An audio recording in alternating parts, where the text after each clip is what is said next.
tahu gak sih, banyak orang bilang skripsi itu ujian mental terbesar anak kuliahan. Tapi, beneran harus penuh air mata dan krisis identitas gitu gak sih?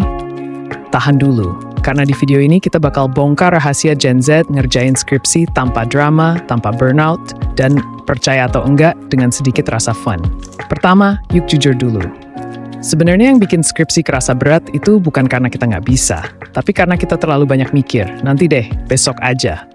Dan boom, tiba-tiba dosen udah nanyain revisi bab 3 padahal bab 1 aja baru judul. Nah, Gen Z yang jago banget multitasking antara scroll TikTok, balas DM sambil dengerin Spotify ini ternyata punya trik unik buat kelarin skripsi. Salah satunya, metode Pomodoro tapi versi chaos. Apa tuh? Jadi, bukan 25 menit fokus dan 5 menit istirahat, tapi 15 menit kerja, 10 menit nonton reel, terus 5 menit overthinking sambil ngaca. Tapi ternyata cara ini justru ngasih jeda buat otak biar nggak ke-overload. Intinya, lo kerja dengan cara yang cocok sama ritme lo sendiri. Kunci utamanya adalah konsisten, bukan keras kepala maksa kerja 3 jam non-stop tapi cuma nulis 1 paragraf.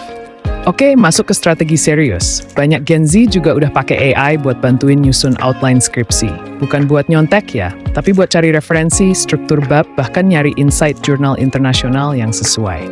Jadi, mereka lebih efisien dan gak stuck kelamaan di bab pendahuluan yang sering jadi neraka awal.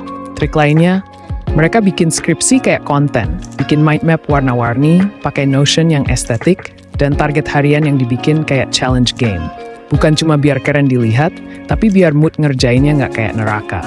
Karena kalau lo bisa betah 3 jam ngedit reel, masa nulis 2 halaman aja nyerah. Yang paling underrated, tapi powerful banget, support system. Gen Z paham banget pentingnya teman seperjuangan.